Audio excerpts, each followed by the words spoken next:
Live షోకి తిరిగి స్వాగతం. ఇక వైసీపీని రాజకీయంగా అణగదొక్కేందుకే టీడీపీ కుట్ర చేస్తోందన్న వైఎస్ఆర్ కాంగ్రెస్ మాజీ ఎమ్మెల్యే గురునాథ్ రెడ్డి అనంతపురం జిల్లాలో జరుగుతున్న పరిణామాలను దృష్టిలో ఉంచుకుని చేసిన వ్యాఖ్యల్ని సమర్థిస్తారా అంటే 56% మంది అవునని 44% మంది కాదంటున్నారు. ఇక అతిథుల పరిచయం శ్రీ కోటేశ్వరరావు, వికలాంగుల సంస్థ కార్పొరేషన్ చైర్మన్, అలాగే తెలుగుదేశం పార్టీలో సుదీర్ఘకాలంగా పార్టీకి కోసం పనిచేస్తూ పాదయాత్రలో సైతం ఆయన మీరు పూర్తిగా పర్యటించారు కదా చంద్రబాబు గారితో పాటు. ఎన్ని రోజులు నడిచారా, ఎట్లా ఏం చేశారు మీరు? నేను 3 వీలర్ వాహనం నడిచారు, వెళ్ళారు కూడా మొత్తం రైట్.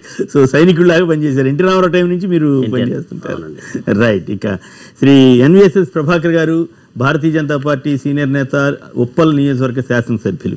శ్రీ టీజీవీ కృష్ణారెడ్డి గారు, శాసన మండలి మాజీ సభ్యులు, వైఎస్ఆర్ కాంగ్రెస్ పార్టీ సీనియర్ నేత. శ్రీ దేవేంద్ర రెడ్డి గారు, తెలంగాణ కాంగ్రెస్ పార్టీ సీనియర్ నేత, నల్గొండ జిల్లా పార్టీ అధ్యక్షులు. ఈ బాల్క సుమన్ గారు, పెద్దపల్లి లోక్సభ సభ్యులు, టీఆర్ఎస్ సీనియర్ నేత, వారు కూడా మనతో చర్చకు సిద్ధంగా ఉన్నారు. నాగార్జున సాగర్ నుంచి వారు ప్రత్యక్ష ప్రసారం ద్వారా వస్తున్నారు. ముందుగా సుమన్ గారితో మాట్లాడుతాం. సుమన్ గారు చెప్పండి. రైట్, కొంచెం అయితే అక్కడ టీఆర్ఎస్ ఆధ్వర్యంలో శిక్షణా శిబిరం జరిగింది. చట్టసభలు పనిచేయాల్సిన తీరు మీద, సస్పెన్షన్ వేటు వేయాల్సిన పరిస్థితుల మీద కేసీఆర్ గారు ఆవేదన వ్యక్తం చేస్తున్నారు. అదే సమయంలో కాంగ్రెస్ ఇతర పార్టీలు ఇదంతా ఎమ్మెల్యేలకి ఎట్లా దోచుకోవాలో నేర్పుతున్నారని వాళ్ళు విమర్శిస్తున్నారు. అయితే అదే సమయంలో ఆసక్తికరంగా ఒకవైపు అక్కడ శిక్షణా శిబిరాలు జరుగుతూ ఉంటే, మరోవైపు ఇక్కడ రంగారెడ్డి జిల్లాలో కోఆపరేటివ్ బ్యాంక్ని టీఆర్ఎస్ కైవసం చేసుకుంది, కాంగ్రెస్ పార్టీ వాళ్ళని దించేసి. అలాగే కడప జిల్లాలో టీడీపీ వైఎస్ఆర్ కాంగ్రెస్ వాళ్ళని దించేసి టీడీపీ కైవసం చేసుకుంది. మరి ఒకవైపు శిక్షణ తరగతులు, మరోవైపు అట్లాగే కరీంనగర్ నుంచి ఆ జిల్లా అధ్యక్షుడు రవీంద్రరావును కూడా టీఆర్ఎస్ వారు కలిపేసుకున్నారు. సో ఈ పరిణామాలు ఇవన్నీ కూడా మరి ప్రజాస్వామ్యం గురించి చాలా ఆవేదన వ్యక్తం చేస్తున్న కేసీఆర్ గారు కానీ, లేదా అటువైపు చంద్రబాబు గారు కానీ చాలాసార్లు పార్టీ ఫిరాయింపుల మీద ఆవేదన వ్యక్తం చేసిన వాళ్ళు మళ్ళీ ఇక్కడ ఈ వారి వద్దకు వచ్చేసరికి ఇలా ఎందుకు చేస్తున్నారు? మరి చట్టసభల్లో సస్పెన్షన్ల మీద అంత బాధపడుతున్నారు. అయితే కోర్టు స్పీకర్దే పై చేయని చెబుతున్నారు. ఎంత స్పీకర్దైనా కూడా నైతిక సమస్య రాదా ఫిరాయింపులు కానీ ఇతరత్రా వచ్చినప్పుడు? మరి కేసీఆర్ గారు అద్భుతంగా మాట్లాడగలుగుతున్నప్పటికి కూడా ఇలాంటి వాటికి ఎందుకు సమాధానాలు ఇస్తున్నారా, లేదా ఈ శిక్షణా శిబిరాల్లో ఎంతవరకు ఫలిస్తున్నాయి, ఎంతవరకు మంచి జరుగుతోంది? ముందుగా ప్రభాకర్ గారు.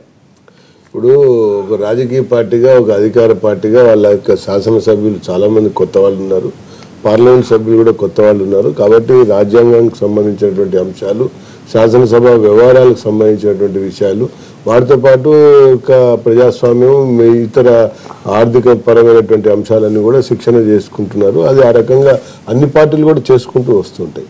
అయితే ఒకవైపున నిష్ణాతులను పిలుచుకొచ్చి మాట్లాడించడం ఒకవైపు, ఇంకోవైపు ఆచరణకు సంబంధించినటువంటి విషయంకి వచ్చేప్పుడు మనం ఏ రకంగా వ్యవహరిస్తున్నాం, నిర్మాణాత్మకంగా వ్యవహరిస్తున్నామా లేదా అన్నటువంటిది ప్రధాన అంశం.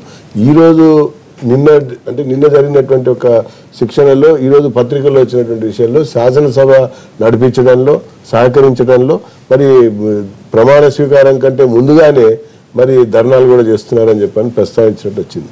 మొన్న శాసనసభ చూసినట్టయితే అసలు అధికార పక్షమే శాసనసభని అడ్డుకోవడం అనేది జరిగింది. ఒకవైపున ప్రజాస్వామ్యంలో ప్రతిపక్ష సభ్యులు నిరసన తెలియజేయచ్చు, ఆ రకంగా 2-3 పోడియం దగ్గరికి వెళ్తారు 2-3 సార్లు, లేకపోతే ఇంకో రకంగా వ్యవహారం చేస్తూ ఉన్నారు. గతంలో కూడా టీఆర్ఎస్ చేసింది, కాంగ్రెస్ ఇప్పుడు చేసింది, అన్ని పార్టీలు కూడా, బీజేపీ కూడా కొన్ని సందర్భాలు చేసినాయి.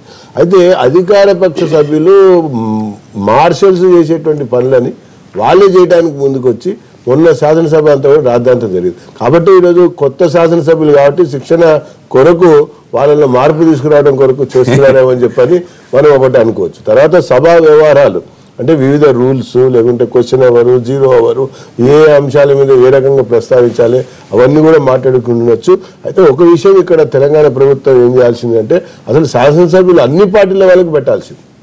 అసలు కొత్త రాష్ట్రంలో, కొత్త శాసనసభలో కొత్తగా ఎన్నికైనటువంటి అన్ని పార్టీలకు సంబంధించినటువంటి సభ్యులు ఉండగా అందరినీ కలిపి పెట్టకుండా వాళ్ళు పార్టీ పరంగానే శిక్షణ పెట్టుకున్నారు. అందరికి కలిపి ఇంకోసారి పెడతారేమో చూడాలి. మరి ఒకవైపున ఆంధ్రప్రదేశ్ శాసనసభ పెట్టింది ఆ రకంగా, మొత్తం అన్ని శాసనసభ్యులు కూడా ఇర్రెస్పెక్టివ్ ఆఫ్ దేర్ పార్టీ వాళ్ళు శిక్షణ ఇచ్చారు. ఎందుకంటే సభా వ్యవహారాలు తెలియాలి కాబట్టి సభా సమయం మీద మాట్లాడిచ్చారు.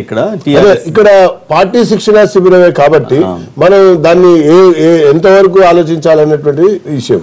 అయితే మొత్తం శాసనసభ సభ్యులందరూ కొత్త వాళ్ళందరూ కూడా సభా వ్యవహారాలు మన లెజిస్లేటివ్ సెక్రటరీ గారన్నా లెజిస్లేటివ్ అఫైర్స్ మినిస్టర్ అన్నా తీసుకుని పెడితే మంచిది అనేది ఒకటి. అదే రాజకీయంగా ఈరోజు ఒకటి ఆలోచించాలి. మనం గతంలో ప్రతిపక్షంగా ఏం చెప్పాం, అధికార పక్షంలో ఇప్పుడు వచ్చినాక ఏం చేస్తున్నాం. వీటితో పాటు ఫిరాయింపుల విషయంలో ఆ రోజు ఏం మాట్లాడాం, ఈ రోజు ఏం మాట్లాడుతున్నాం. ఆ రోజు కొంతమంది డిఫెక్ట్ అయ్యి కాంగ్రెస్లో కలిస్తే ఇమ్మీడియట్గా వాళ్ళని డిస్క్వాలిఫై చేయాలని, వాళ్ళకి అన్ని రకాల ఇవి కూడా వర్తింపజేయకూడదని చెప్పని పదే స్పీకర్ దగ్గరికి వెళ్ళి కోరారు. ఆ రకంగా ప్రశ్నించారు, కోర్టుకు కూడా వెళ్ళారు. అది సాగల అది చివరి వరకు జరిగింది. ఇప్పుడు మళ్ళీ ఫిరాయింపుల్ని ప్రోత్సహించుకుంటూ ఇతర పార్టీలకు సంబంధించినటువంటి శాసనసభ్యులను కలుపుకుంటూ ఇది షరామామూలి అన్నటువంటి ఒక పద్ధతిలో వ్యవహరిస్తున్నారు. ఇది ఎంతవరకు సమంజసం? కాబట్టి మనం చెప్పేది ఒకటి చేసేది ఒకటిగా ఉంటే ప్రజలు మనల్ని గమనిస్తారు. వీటితో పాటుగా జనం భాషలోకి వెళ్ళి మనం మాట్లాడాలని చెప్పారు. జనం ఘోష ఏందనేది ఫస్ట్ నాయకుడు కానీ ప్రజానాయకుడు కానీ అర్థం చేసుకోవాలి. మనం అనుకునేదే ప్రతిదీ చెప్పడం అనేది కాదు. ఈరోజు ఇందిరా పార్క్ ఉంది, తర్వాత ఎన్టీఆర్ గ్రౌండ్స్ ఉన్నాయి. అది మీ పేర్ల మీద ఏమన్నా పంచాయతీ ఉంటే వేరే విషయం, కానీ అక్కడ వేలాది మంది ఈరోజు ఆటల స్థలంగా, క్రీడా స్థలంగా, అనేక రకాల ఎగ్జిబిషన్స్కి కేంద్రంగా ఈరోజు అక్కడ జరుగుతూ వస్తుంది. అట్లనే ఇందిరా పార్క్లో కూడా నిత్యము ఎన్నో రకాలుగా అక్కడ మార్నింగ్ వాక్స్ కానీ ఈవినింగ్ వాక్స్ కానీ రకరకాల కార్యక్రమాలు కూడా జరుగుతాయి. ప్రజా భాషలోకి వెళ్ళాలనుకున్నప్పుడు, ప్రజల యొక్క అవసరాల విషయానికి వచ్చినప్పుడు ఈ రెండింటిని ఏ రకంగా రుద్దాలని ప్రయత్నం చేస్తున్నారు, అదే ఇక్కడ కొంచెం ఆలోచించుకోవాలని చెప్పని. రైట్. సుమన్ గారు చెప్పండి, ఏమిటి మీకు శిక్షణా తరగతిలో మీరు ఏమి నేర్చుకుంటున్నారు? ఇతర పార్టీల నుంచి ఇప్పుడు ఉదాహరణకి నిన్న రంగారెడ్డి జిల్లా టీడీసీపీని కైవసం చేసుకున్నారు, అంతకుముందు కరీంనగర్ నుంచి రవీంద్రరావుని చేర్చుకున్నారు. సరే, ఏపీలో కూడా టీడీపీ వాళ్ళు అదే పని చేస్తున్నారు. కడప నుంచి వాళ్ళు వైఎస్ఆర్ కాంగ్రెస్ అధీనం నుండి వాళ్ళు లాగేసుకున్నారు. మరి మరోవైపు పొన్న ప్రభాకర్ లాంటి వాళ్ళు మీ జిల్లాకు సంబంధించి ఆయన చాలా ఘాటుగా మాట్లాడుతున్నారు. లూటీ ఎలా చేయాలో నేర్పుతున్నారా అని ప్రశ్నిస్తున్నారు. మీరు మరి ఈ సస్పెన్షన్ల గురించి చాలా ఆవేదన చెందారు, కానీ అసలు సస్పెన్షన్లు టీడీపీ వాళ్ళని అసలు మాట్లాడనే లేదు అసెంబ్లీలో. మరి ఈ పరిణామాల మధ్య మీ శిక్షణా శిబిరంలో ఏం సాధించారు?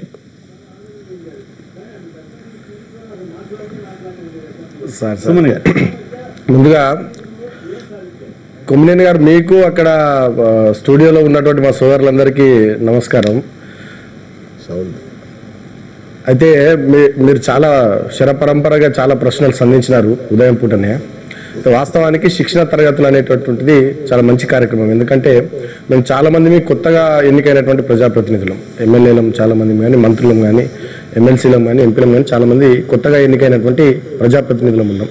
కాబట్టి రాజకీయపరమైనటువంటి అంశాలు, అభివృద్ధిపరమైనటువంటి అంశాలు, ప్రజా జీవితంలో మేము ఏ రకంగా మెలగాలి, మా ప్రవర్తన ఏ రకంగా ఉండాలి, ఇంకా పరిపూర్ణమైనటువంటి వ్యక్తులుగా మేము తయారై ప్రజలకు ఎంత మంచిగా సేవలు అందించాలనేటటువంటి అంశానికి సంబంధించే మా ముఖ్యమంత్రి గారు, మా పార్టీ అధ్యక్షుల వారు ఈ రకమైనటువంటి నిర్ణయం తీసుకున్నారని చెప్పి మేము భావిస్తున్నాం. 2 రోజుల శిక్షణా తరగతులు జరిగిన తర్వాత మాకు కూడా చాలా అంశాలపై చాలా అవగాహన వచ్చింది.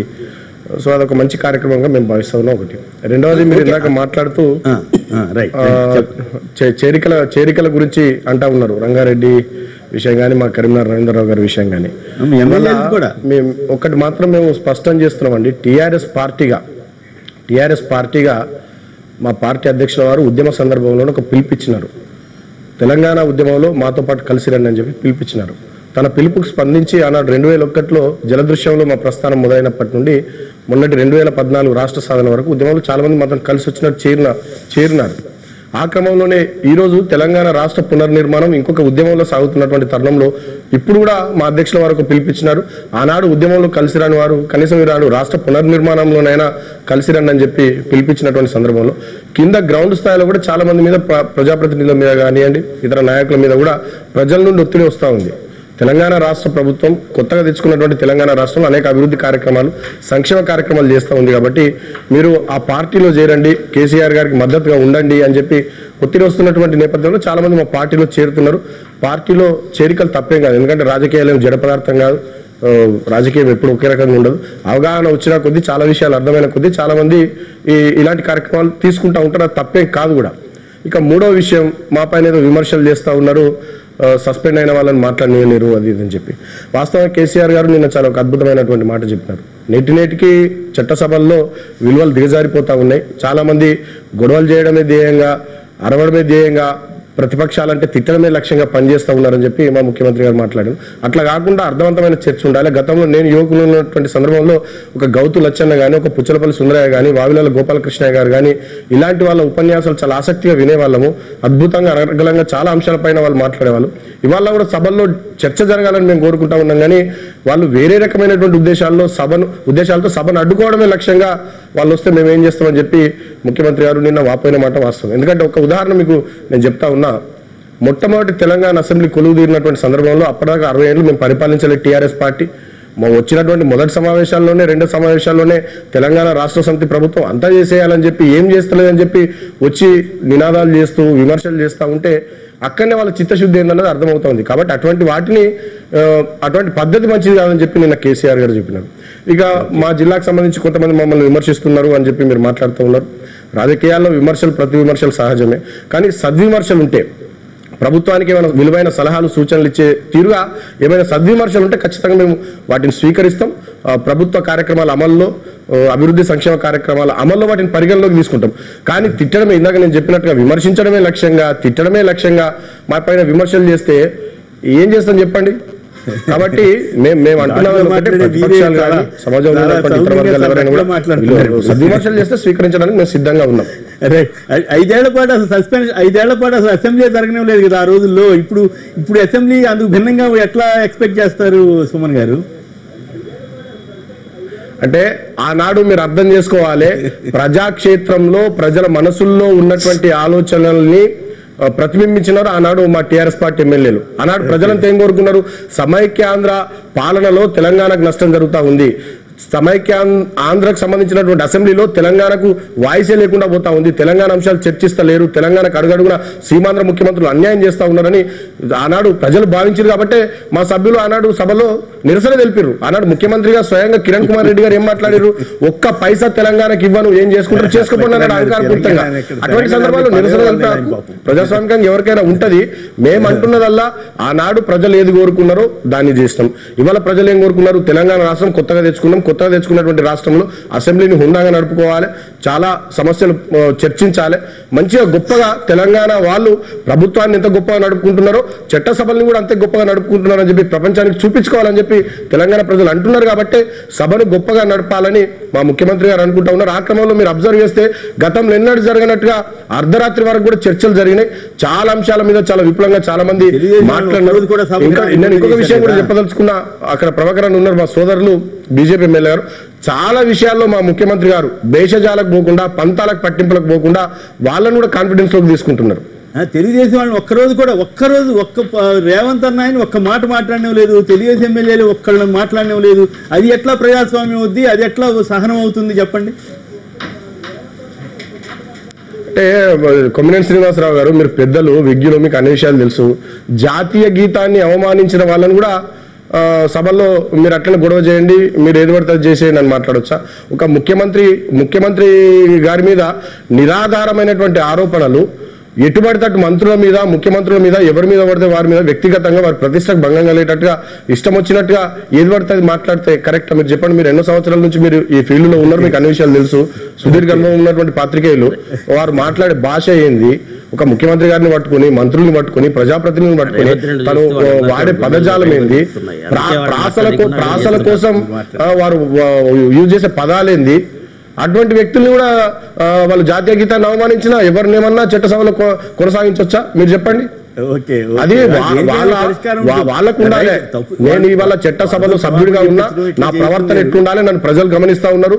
నేను హుందాగా ఉండాలి, చర్చల్లో పాల్గొనాలి, ఏమైనా సమస్యలు ఉంటే ప్రభుత్వం దృష్టికి తీసుకుపోవాలి, ప్రభుత్వం నిజంగానే ఏమైనా తప్పు చేస్తే ప్రభుత్వ విధానాలను ఎండగట్టాలనే తీరుగా వాళ్ళ ప్రవర్తన ఉండాలి. కానీ పేపర్లలో ఫోటోల కోసం, టీవీల్లో స్టోరీల కోసం ఇష్టం వచ్చినట్టుగా చేస్తా అంటే అది పద్ధతి కాదు కదా. ఇప్పుడు టిఆర్ఎస్ మిత్రులకి తెలుగుదేశం పార్టీ వాళ్ళని చూస్తేనే వాళ్ళకి భయం అవుతుంది. అందుగురించే తెలుగుదేశం పార్టీలో ఆ రోజు ఎన్టీ రామారావు గారు, చంద్రబాబు నాయుడు గారు ఏ విధంగా అయితే శిక్షణా తరగతులు పెట్టేసి ఒక మంచి చేయాలనే సంకల్పంతో ప్రజలకు ఏ విధంగా దగ్గర కావాలి, ప్రజా కార్యక్రమాలను ఏ విధంగా అందించాలి అనే దృక్పథంతో మేము శిక్షణా తరగతులు పెట్టినప్పుడు కేసీఆర్ గారు మాకు కూడా పాఠాలు చెప్పారు. మా దగ్గరనే మా నాయకుడు చంద్రబాబు నాయుడు గారు మీరు పాఠాలు చెప్పండి అని చెప్పేసి మా నాయకుడు రాసిస్తే దాన్ని చదివి చెప్పినటువంటి వ్యక్తి ఈరోజు నాయకుడు రాసిస్తే చెప్పారా? ఇది కొంచెం అతిగా ఉంది. రాసిస్తే చెప్పినట్టు వ్యక్తి ఈ రోజున శిక్షణా తరగతులు ఆడ నాగార్జున సభలు ప్రారంభించారు. దాన్ని మేము స్వాగతిస్తున్నాం. కానీ ఆ శిక్షణా తరగతులు అనేవి ప్రజలకు ఉపయోగకరంగా ఉండాలని చెప్పి మేము కోరుతున్నాం. కానీ మీరు ఎవరైతే శాసనసభ్యులైతే ఉన్నారో టీడీపీ పార్టీ ఫౌండర్ మెంబరు చీమలు పెట్టిన పుట్టలోకి పాములు వచ్చినట్టుగా తర్వాత చంద్రబాబు నాయుడు గారు వచ్చినారు. చంద్రబాబు నాయుడు గారు పెట్టిన పుట్టలో పామా? మరి కొంచెం సీరియస్ వ్యాఖ్యలు చేస్తున్నారు సుమన్ గారు. చీమలు పెట్టిన పుట్టలో పాము అంటే చంద్రబాబు నాయుడు గారు తెలుగు జాతి కోసం, తెలుగు ప్రజల కోసం ఆయన ప్రతిరోజు కూడా ప్రతి క్షణం కూడా తప్పించే వ్యక్తి. చంద్రబాబు నాయుడు గారు రాసిస్తే చదివే పరిస్థితి లేదు అక్కడ కేసీఆర్ గారికి. చంద్రబాబు నాయుడు చదివే పరిస్థితి అండి. మిత్రమా, నేను కూడా పార్టీ స్థాపించిన నాటి నుంచి ఉన్న వ్యక్తిని. పార్టీలో ఏ విధమైనటువంటి పాత్రలు పోషించారని నాకు కూడా తెలుసు. కాబట్టి తమ్ముడు, మేము చెప్పేది వాస్తవాలు మాట్లాడుతున్నాం, అంతేగాని కేసీఆర్ మీద ద్వేషంతోనో లేక ఇంకో విధంగా కాదు. ఇప్పుడైనా సరే మీకు నేను విజ్ఞప్తి చేసేది ఏంటంటే, చంద్రబాబు నాయుడు గారు రాసిస్తే కేసీఆర్ గారు చదివినంటే ఎట్లా? అవును సుమన్ గారు, మీకు నేను చెప్పేది అన్నారు కదా, చంద్రబాబు చేమల పుట్టలో వచ్చిన పావన్ అన్నారు కదా మీరు కూడా. ఆ రోజున మా నాయకుడు చంద్రబాబు నాయుడు గారు పాఠాలు రాయించేది, ఈ విధమైన శిక్షలు ఇవ్వాలి, ఈ విధమైనటువంటి నాయకులు తయారు చేయాలి, ఈ విధంగా తయారు చేస్తే నాయకులు ప్రజల్లో సేవలు అందిస్తారు అని ఎన్టీ రామారావు గారు మా చంద్రబాబు గారు చెప్తే చంద్రబాబు గారు తయారు చేశారు. ఈ రోజు ఈ ఆంధ్ర రాష్ట్రంలో 83 తర్వాత ఏదైతే నాయకత్వం ఉందో అదే నాయకత్వం కొనసాగుతుంది. మీ పార్టీలో కానీ, మా పార్టీలో కానీ, ఇతర పార్టీలో కానివ్వండి. మీరు చూడండి, ఎవరైనా సరే గట్టి నాయకులు ఉన్నారంటే అది తెలుగుదేశం పార్టీ నుంచి వచ్చిన వాళ్ళే. మిత్రమా, ఓకే, ఇప్పుడు ఇది చెప్పండి, ఇంతకీ సస్పెన్షన్ మీద కొమ్మినేని శ్రీనివాసరావు గారు, నేను అదే అంటున్నాను. వీళ్ళందరికీ బాగా అలవాటు అయిపోయింది. చంద్రబాబు నాయుడు గారి దగ్గర నుంచి వీళ్ళ దాకా హైదరాబాద్ నేనే నిర్మించిన అంటారు వారు. చంద్రబాబు నాయుడు తయారు చేసిన అంటారు. రేపు ఇంకేమేమి మాట్లాడతారో మాకు కూడా అర్థం కావడం లేదు. నవ్వుస్తుంది వారి మాటలు చూస్తే. చంద్రబాబు నాయుడు గారి కంటే ముందే కేసీఆర్ గారు టీడీపీ పార్టీలో ఉన్నారు, చంద్రబాబు నాయుడు గారు తర్వాత వచ్చినారు. ఆ విషయం అర్థం చేసుకోవాలి మీరు. చంద్రబాబు గారిని చంద్రబాబు నాయుడు గారు తయారు చేసిరంటే ఇది ఎక్కడి పద్ధతి? అంటే అట్లా కాదు, చంద్రబాబు గారి క్యాబినెట్ లో కేసీఆర్ గారి వైఖరి ఈ రకంగా ఉంటది. చరిత్ర ఎవరికి తెలియద్దు, చరిత్రను మర్చిపోవాలి, చరిత్ర ఎవరు చదవద్దని వారు గతంలో చరిత్ర వద్దన్నారు. చరిత్ర తెలుసుంటే ఇవన్నీ బయటకు వస్తాయి కదా. చంద్రబాబు నాయుడు గారు ముందున్నారా తెలుగుదేశం పార్టీలో? కేసీఆర్ గారు ముందున్నారా? ఎన్టీ రామారావు గారు క్యాబినెట్ లో తీసుకోపోతే అదే గవర్నర్ బంగ్లాలో కేసీఆర్ మంత్రిగా తీసుకోవాలని చెప్పేసి గొడవ చేసిన సంఘటనని తమ్ముడు చంద్రబాబు గారు, అదే చంద్రబాబు నాయుడు గారు క్యాబినెట్ తీసుకొని ఆయన గౌరవించేసి మీరు ఈ విధంగా ప్రజాసేవ చేయాలని చెప్పేసి అవకాశం ఇచ్చినటువంటి మహా వ్యక్తి చంద్రబాబు నాయుడు గారు. అటువంటి వారిని కూడా మీరు ఆ విధంగా కించపరుచు మాట్లాడడం కరెక్ట్ కాదు. మనం అందరం కూడా తెలుగు వాళ్ళం. తెలుగు జాతి కోసం ఎవరైతే పనిచేస్తారో ఈ రాష్ట్రంలో వాళ్ళందరం కూడా మనందరం సగౌరవంగా గౌరవించుకోవాలి. మనం చాలా నేర్చుకోవాలి, చాలా చేయాలి కూడా. ఇప్పుడు మనం ప్రాంతాలు విడిపోయినా కూడా మన జాతి అంతా ఒకటేనో, మనందరం కూడా ప్రజలకు సేవ చేయాలి. అది కాదు కదా, మనకి ప్రజలకు ఏదైతే ఉందో వాళ్ళు అడుగుతున్నారు. తెలంగాణ టీడీపీ వాళ్ళు జాతీయ గీతాన్ని అవమానించి సస్పెండ్ చేయక ఏం చేస్తామని అడుగుతున్నారు. ఇప్పుడు ఒకరోజు సస్పెండ్ చేశారు. నిరంతరం ఎవరైతే మా రేవంత్ రెడ్డి గారు ఉన్నారో ఆయన చూస్తేనే భయం, ఈయన ఎప్పుడు ఏ విధంగా రాకుండా ఉండాలా అనే దాని మీద మీ దృక్పథం ముందు పోతున్నారా. కానీ ఏదైతే ప్రతిపక్షం ఉందో ప్రతిపక్షం చెప్పే వాటిని కూడా మీరు స్వీకరించాలి. మీరు బాధ్యతగా, మీరు ప్రభుత్వం, మా బాధ్యత ఏంది? ప్రజల పక్షాన మేము ఏదైతే మీరు తప్పులు చేస్తున్నారో ఆ తప్పులు మీకు ఎత్తి చూపాల్సిన బాధ్యత అసెంబ్లీలో ఉంది. దాన్ని మా బాధ్యతగా మేము స్వీకరిస్తాం. అది తప్పు ఉంటే మీరు తప్పు చేశారని అనొచ్చు. ఏపీలో అట్లా చేస్తున్నారు మీరు కూడా. ఏపీలో మేము ఆ విధంగా ఏమని చేస్తున్నాం చెప్పండి.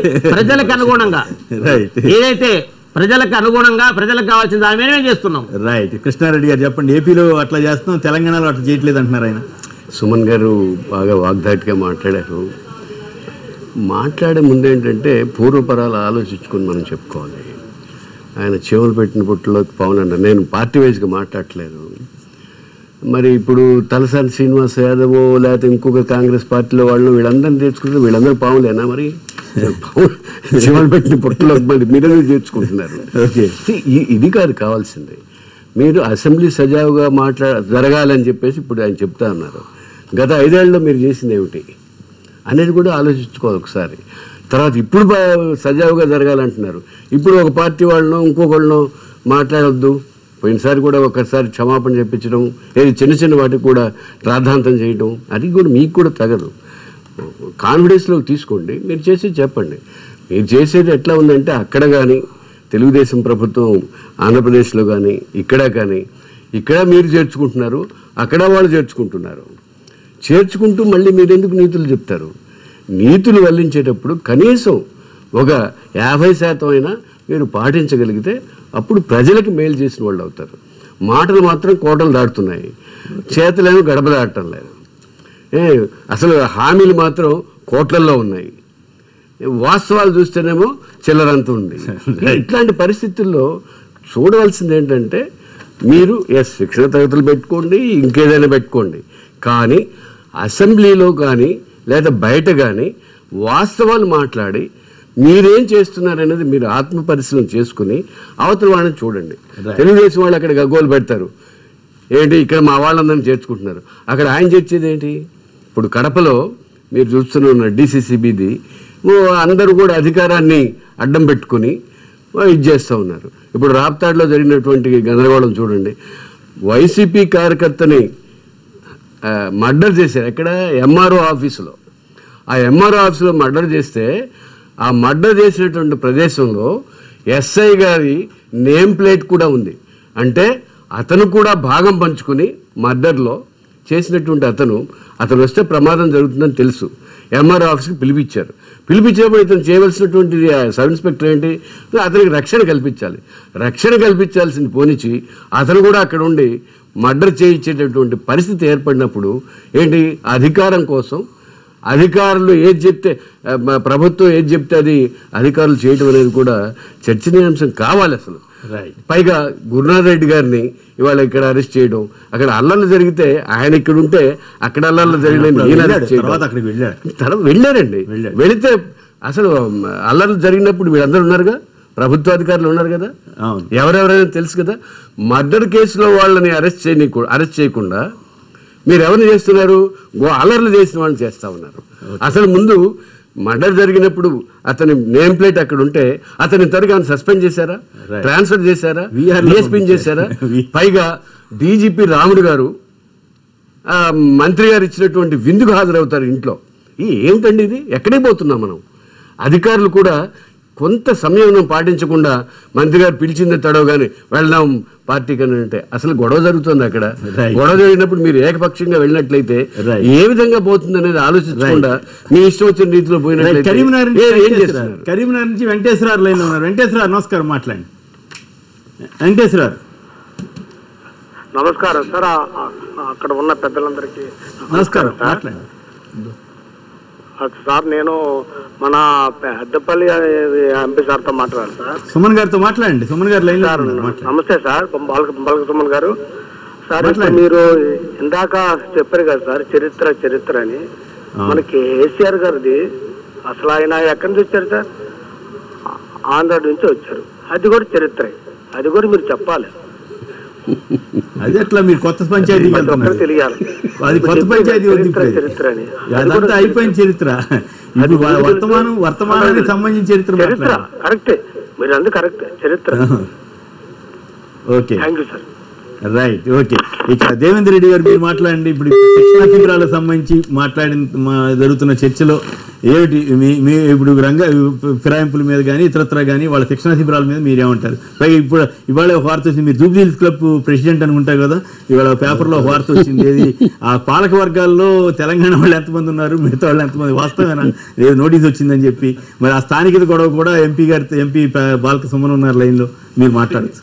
శిక్షణ తప్పబట్టడానికి అయితే వీల్లేదు, శిక్షణ అవసరమే కదా. ఇప్పుడు ఇన్ని రోజులు వీళ్ళు ఉద్యమం చేసినప్పుడేమో ఏదో పరీక్షలకు ప్రిపేర్ అయ్యి విద్యార్థులు కనుక అవుతారు కదా, పబ్లిక్ సర్వీస్ కమిషన్ నోటిఫికేషన్ పడితే నోటిఫికేషన్ వచ్చేసింది, తెలంగాణ రాష్ట్రం ఏర్పడ్డది. ఉద్యోగాలు సంపాదించుకున్నాక అంటే ఇన్ని రోజులేమో వాళ్ళు ఉద్యమం చేసినప్పుడు చేసిన వేరు, ప్రభుత్వంకి వచ్చినాక వేరు. సో ప్రభుత్వంలో కూడా ఉద్యమ భాష మాట్లాడుతున్నారు కాబట్టి వారికి శిక్షణ తప్పక అవసరమని కేసీఆర్ గారు భావించి ఆ శిక్షణను ఏర్పాటు చేసిన ప్రదేశం కూడా మంచిది. నాగార్జునుడు ఆచార్యుడు ఎవరైతే సరే ఇప్పుడు ఉన్నత విద్య బాసరైతేనేమో మన అక్షరాభ్యాసం అంటే ఇప్పుడు వాళ్ళు అంతకుముందేమో అక్షరాభ్యాసం చేసుకున్నారు, ఇప్పుడు సరే ఉన్నత విద్య కోసం వాళ్ళు రావాల్సిందే. పదవులు ఉన్న వాళ్ళలో చాలామంది అనేక సంవత్సరాలుగా ప్రజా జీవితంలో ఉన్నా కూడా ఏ పదవులు చేపట్టిన వల్ల ఎక్కువ మంది ఇప్పుడు మొదటిసారి ఎన్నికైనారు. మొదటిసారి ఎన్నికైన వాళ్ళు ఎవరు కూడా మళ్ళీ 70% మంది ఎన్నిక కావట్లేదు. ఎందుకు కావట్లేదు అంటే వారికి సరి అయిన అవగాహన లేదు. అన్ని శాఖల మీద అవగాహన రావాలి కాబట్టి సరే వారు ఉద్దేశం అయితే మంచిదే. కాకపోతే మా సుఖేందర్ రెడ్డి గారు లాంటి వాళ్ళ భయం ఏంటంటే చెడ్డవాళ్ళని చూసి మంచి వాళ్ళు ఏమైనా చెడిపోతారేమో. అందులో 70% మంది మంచి వాళ్ళు ఉన్నారు, ఒక 30% మంది కొంచెం దూకుడు స్వభావం ఉన్న వాళ్ళు ఉన్నారు.